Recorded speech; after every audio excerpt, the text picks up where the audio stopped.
I carabinieri di Agrigento hanno trovato una piantagione di cannabis nascosta tra gli ulivi, 2 gli arrestati a Ravanusa. Nella giornata di ieri, infatti, i carabinieri della compagnia di Licata hanno arrestato un 51enne e la moglie di 46 anni, ritenuti responsabili di coltivazione di sostanze stupefacenti in campagna nelle pertinenze della loro abitazione. I militari dell'Arma hanno trovato una vera e propria piantagione con oltre più di 50 piante accuratamente nascoste tra i rigogliosi alberi di ulivo.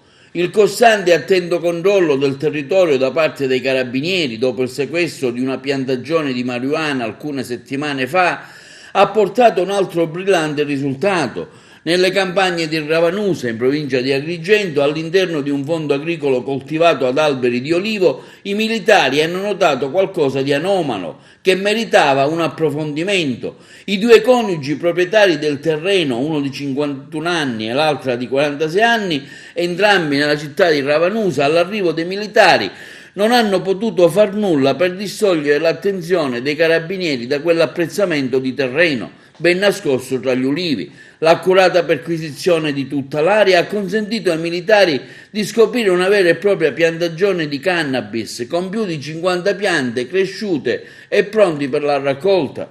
I carabinieri quindi li hanno estirpati e sequestrati tutto. Le analisi di laboratorio fatte saranno per capire il principio attivo dello stupefacente e verranno distrutte. In tutto si tratta di circa 10 kg di stupefacente che sulla piazza avrebbe fruttato oltre 10.000 euro. La Procura della Repubblica di Agrigento è stata immediatamente informata. Marito e moglie sono stati arrestati con l'accusa di coltivazione di sostanze stupefacenti. I carabinieri estenderanno altresì a tutta la campagna circostante i controlli per scovare eventuali altre piantagioni illegali.